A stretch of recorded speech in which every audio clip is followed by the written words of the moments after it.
I could see how, like, from the outside in, it would look like, oh, another fad diet. But I don't think you need to scratch the surface very deeply. Like, you don't need to get into it too deep before you see just how different Nutrivore is from any big D diet. All right, hit me, Producer Potts. Nutrivore is simply the goal of getting all the nutrients we need from the foods we eat. That is the beginning, middle, and end of what a Nutrivore is. I know this phrase so well thanks to listening to you on so many podcasts recently, which if you haven't checked out Sarah's playlist here on YouTube, it's Dr. Sarah and Mita. She's been on a bunch of podcasts. They're all interesting and different. Go check it out because they're really good. But I want to dive into that statement a little bit deeper with a 3-part question, if you'll indulge me on that. Yeah, of course. Okay, so let's start with this. So big D diet and little D diet is another phrase I've heard you use very often. Can you give us a super quick explainer on diet and diets? Yeah. So little D diet is the word that explains how we eat on a regular basis, right? It explains all the different types of things we eat. The eating patterns is kind of the other way to think of it, right? So little D diet is like, what types of foods do you eat? What is your nutritional status, right? How like, are you getting those important foods that support long-term health? Big D diet, right, is the name, right? It's the proper noun.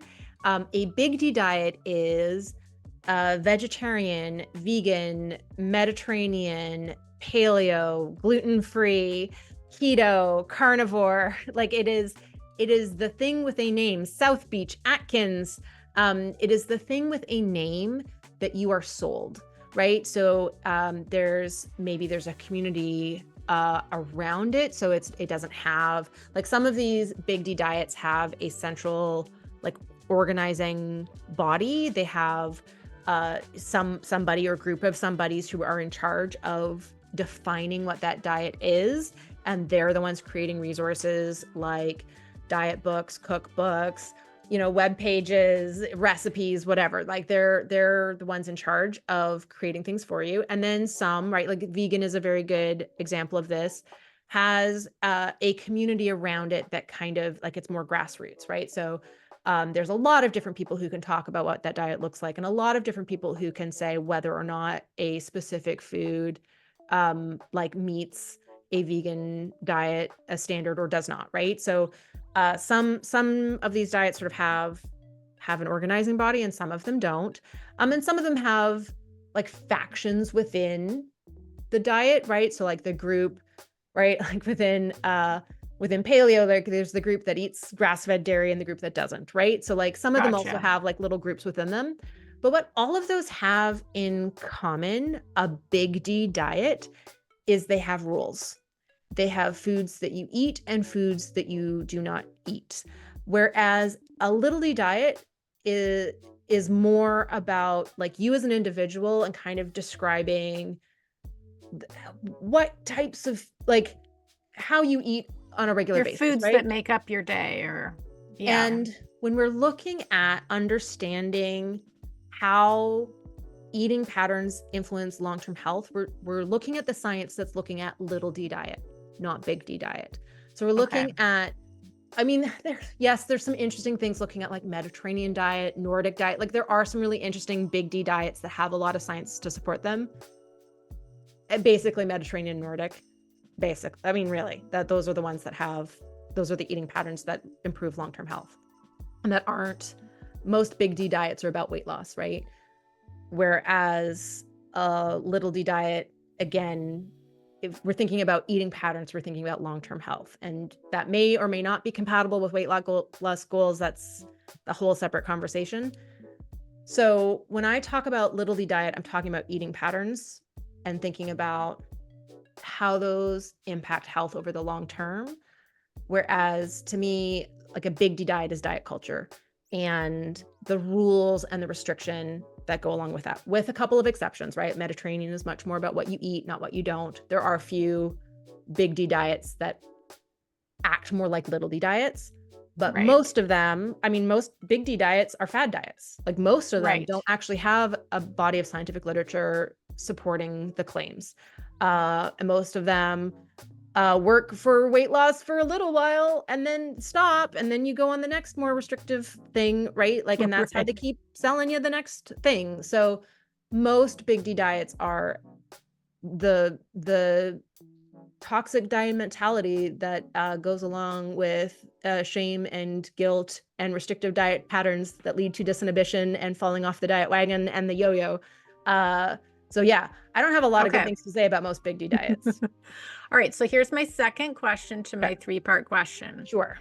So, from what I know about Nutrivore, because I've been learning from you, I know that Nutrivore is about overall eating patterns. So, Nutrivore is a little D diet, even though it has a founding body and you have a book and all this stuff. So, from someone on the outside looking in, it would be really easy to just assume with a quick glance that Nutrivore is a big D diet. Like that would be a Yes, fair assumption. So sure. can you tell us what makes Nutrivore different, or does Nutrivore kind of fit in the Mediterranean diet? Is it a little diet and a big D diet, but just different? Or like how would you explain that for the person who's just like making that quick assumption? Yeah.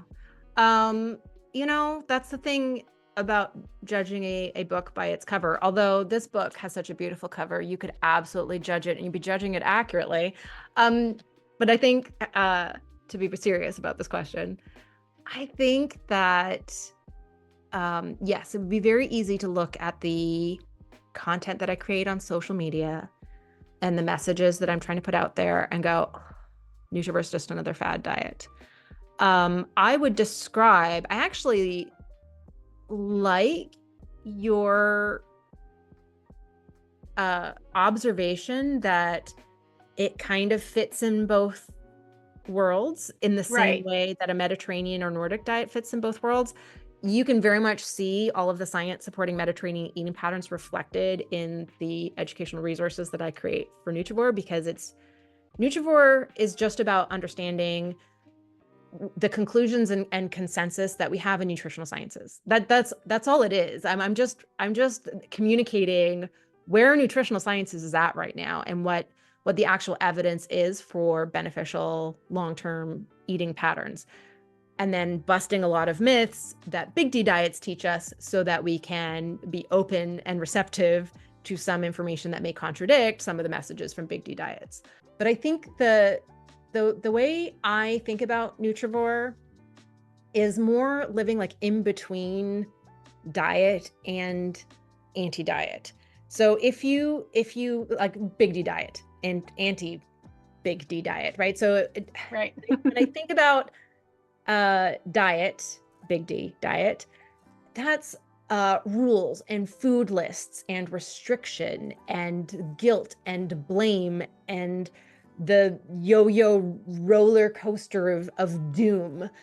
Whereas anti-diet is like fighting against all of that dogma and restriction and the part where the natural like human behavior is on again, off again, because restriction is not sustainable. So Right. anti-diet is sort of fighting against diet mentality. And I feel like Nutrivore is right in between, maybe leaning more towards anti-diet philosophically, where no food is off the table and we don't engage in moral judgments of foods. There's no one food you have to eat, no one food you have to avoid. And we're much more about just understanding, again, like nutritional sciences, like what are the long-term eating patterns that support health and how can we adopt those in such a way where we're not on that yo-yo roller coaster of diet doom. I could see how like from the outside in, it would look like, oh, another fad diet. But I don't think you need to scratch the surface very deeply. Like you don't need to get into it too deep before you see just how different Nutrivore is from any big D diet, again, other than like Mediterranean or Nordic, because those are much more about eating patterns as well. And yes, we'll put those in a different box. Maybe all three of you are like cousins and you live Yeah, in the middle I together. would Yeah. love to be in a box with the Mediterranean diet. Are you kidding me? That sounds like a party. So basically, Nutrivore, while having some elements of a big D diet, at its core is a little D diet, and it really can be a soft place to land in between these two diet and anti-diet codon movements. Okay, so here's my third part to the question, and it'll probably be really short, but like I think we need a grammar lesson. So would I say I am a nutrivore, or would I say I eat a nutrivore diet? So like, is nutrivore a noun or an adjective? And just also to preface that, like, is there an issue with like looping your identity in with a diet? And how would you like people to identify with nutrivore from your perspective? Oh, I think there's like a really easy question to answer and then actually a really like hard question to answer. Okay. So I use the word nutrivore. Okay, so it's a play on words. I think it's clever, but the idea, right? Carnivore eats meat, herbivore eats plants, nutrivore eats nutrients, right? Like it is just a play on words. So it is just a diet focused on nutrients is kind of like how I think of it definitionally. And I suppose you would say herbivorous. So you could say nutrivorous. But I just use that's too much. That's too many, too much. So I just use nutrivore as either a noun or an adjective. So Okay. I would say I am a nutrivore, I eat a nutrivore diet. And if you think of nutrivore as that overarching philosophy of just getting all of the nutrients our bodies need from the foods we eat, you can The also little D diet. the little It's D your diet. right. You can Okay. also think of it as an emphasis that you could apply atop of a big D diet. So you could be a nutrivore vegetarian, right? Oh, You okay. could use nutrivore as a diet modifier or as an adjective to describe an extra emphasis on nutrients applied to another dietary template. So there's this other grammatical way to use it, not just I eat a nutrivore diet, but like I am a nutrivore pescatarian, right? Like I have this emphasis of nutrients on top of maybe I have some other reasons for following this other diet. Maybe my doctor has suggested that I be a pescatarian. Maybe I have religious reasons for eating that particular diet, right? Right. So you can still apply that nutrivore diet emphasis atop of a big D diet if you wish. Like there's the default mode is little D diet, but that doesn't mean you can't like combine the nutrivore You philosophy could with the big D cover diet. your big D diet with nutrients, and then it could maybe look like a little D diet. Yes. I love that. Okay. So So the other part of the the question is a little more tricky, right? right. Yeah. Do I want people to say I'm a nutrivore? Okay. So like the branding person in me is like, yeah, I do.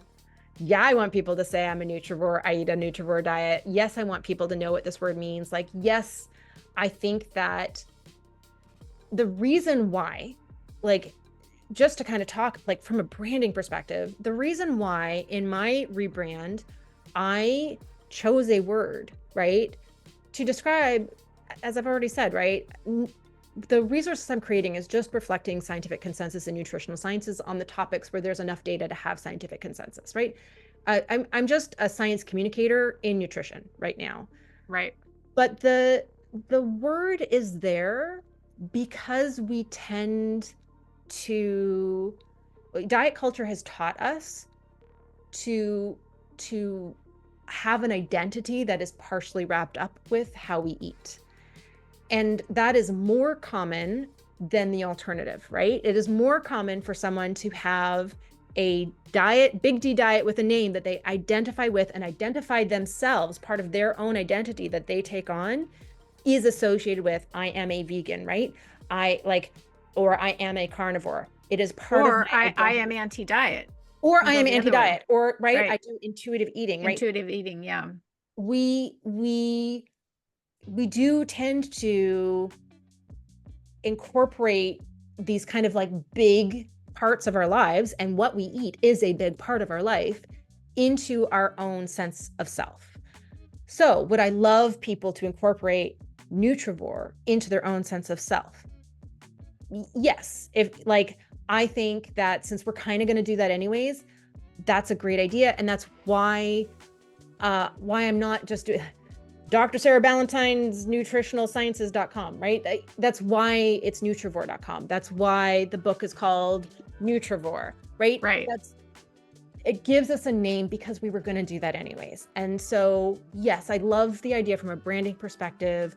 The more people saying the word Nutrivore, the more people go, oh, what's that? The more conversation starters there are, the more people start to engage with this knowledge base of Nutritional sciences. They can start to understanding get nutritional science. nerdy about nutrients. Yeah. We don't learn that in school, right? Right. Not at a Right. way that actually helps to inform our day-to-day food choices. So Right.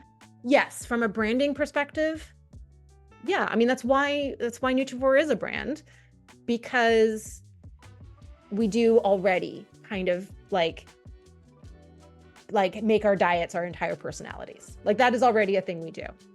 But from a psychology perspective, I think it would be better if we didn't make our diets our entire personalities, right? Like if Right. we just Yeah. kind of had eating patterns, it's kind of just the way I eat, and we didn't have to put a whole lot of like thought into it. We just kind of have our healthy habits, and we don't put a lot of like when we put moral judgments of foods, like when we say, oh, that food is good or that food is bad, we take on those moral judgments when we eat that food. So if I eat a bad food, I'm a bad person. And if I have bad health, I must have bad health because I ate that bad food and I'm a bad person, right? Like that propels healthism. And so I think that, in an ideal world, we would be able to transcend diet labels. We would just understand what healthy eating, nutrient-dense eating patterns are. I would not be the only person talking about what those are. And I wouldn't be the only Nutrivore, creator out there. And in an ideal world, Nutrivore would actually be a stepping stone towards ending diet labels and big D diets and fad diets. And it just becomes like, I understand the value of nutrients and what foods to eat to get those nutrients and what the big eating patterns are that meet my nutritional needs. Like in an ideal world, Nutrivore would actually get us to a point where like nobody is using the word, right? Like first we need everyone to use the word, and then we can just leave the word behind. Right. I got that. I got that. Cuz like in the long term, your goal with educating people on what nutrients do in the body and what foods contain them is just so they can make better choices for yourself. And in the long term, it doesn't really matter what they call it as long as that goal is being achieved, because that's like the passion behind your work, right? Like that's why you do what you do. Yeah, I mean the difference that could make in public health. Like would it cure everything for everyone? No, because food just isn't that important in the overall health equation. Like food plus lifestyle is 40 to 50% of health outcomes. So would everyone adopting a sustainable, nutrient-dense diet fix everything that goes wrong with us health-wise? Like, no, no diet can do that. That's impossible. But 40 to 50% of health outcomes, like that's huge. If you reduced cardiovascular disease by 40 to 50%, type 2 diabetes by 40 to 50%, cancer by 40 to 50%, Alzheimer's disease, osteoporosis, like the how that would completely change everything. Like not just the individual who gets to benefit from that improved long-term health. Like, yes, it's transformative for that one person, but just think about how that would change like society, how that would change healthcare, how that would change the economy. Like it would just be, I mean, it'd be a whole new world if we just Right. didn't have this burden of disease. And that is like, again, we can't get rid of it completely, but we could dramatically reduce it with Nutrivore being widely adopted.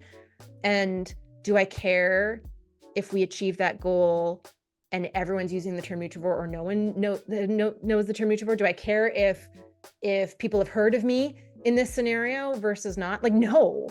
I just want, like, I want this amazing thing to be achieved where we dramatically improve public health through a nutritional sciences education. So I think the word Nutrivore is a great stepping stone to us getting there, but is it the only path? No.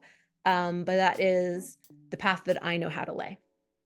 I love that. I love that so much. And I'll just say, we've spent this whole entire thing talking about Nutrivore. So please go pick up Sarah's book if you want to learn more about Nutrivore.